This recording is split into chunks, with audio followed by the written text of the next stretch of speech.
Mutual fund पाई नुआ नियम mutual fund निवेशकों गोटे खुशी खबर नियम बदल सेबी एणिकी खर्च कमिब लाभ बढ़िबो बोली कहा जायछि। म्यूचुअल फंड रो खर्च को दुई भाग में बंटा जिवो। गोटे होछि फंड परिचालना फी एवं अन्यटी होछि टैक्स बा अन्यान्य चार्ज। फल सबकिछि स्पष्ट जना पड़ी पारिबो। अनेक प्रकार म्यूचुअल फंड पाई परिचालना फी बेस एक्सपेंस रेशियो को कमे दिया जायछि। इंडेक्स फंड एवं ईटीएफ गुड़िकर सर्वाधिक फी को 0.9% को कमे दिया जायछि। या द्वारा निवेश करिबा एबे सस्ता हेबो। फंड हाउस माने देउथिबा ब्रोकरेज चार्ज को मध्य अधा करा जायछि। फल जो पैसा आपण निवेश करुछंती अधिक बंचिबो एवं अधिक निवेश होई पारिबो। आपण म्यूचुअल फंड निवेश रे केउ बाबद रे केते टंका देउछंती ता मध्य स्पष्ट भाव में देखि पारिबे। या द्वारा केउ फंड टी भल सस्ता ता मध्य बाछिबा सहज हेबो। खर्च कमिबा कारणरू निवेशकों को मिलुथबा रिटर्न परिमाण सामान्य बढ़ी पारे। पूर्व फंड कंपनी गुड़िक जो अतिरिक्त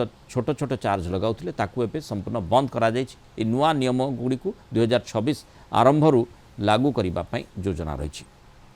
अधिक आलोचना करबा अर्थनीति विशेषज्ञ मानस सुंदराय आम सहित जोड़ी। श्रीयुक्त सुंदराय स्वागत करबा आलोचना को। जो म्यूचुअल फंड पाई जो नुआ नियम सेबी आपणई एवं से भितर जहाँ कहुई माने जमती आम साधारण भाव में विभिन्न प्रकार जो फंड रही से निवेश कर म्यूचुअल फंड मैनेजर का जरिया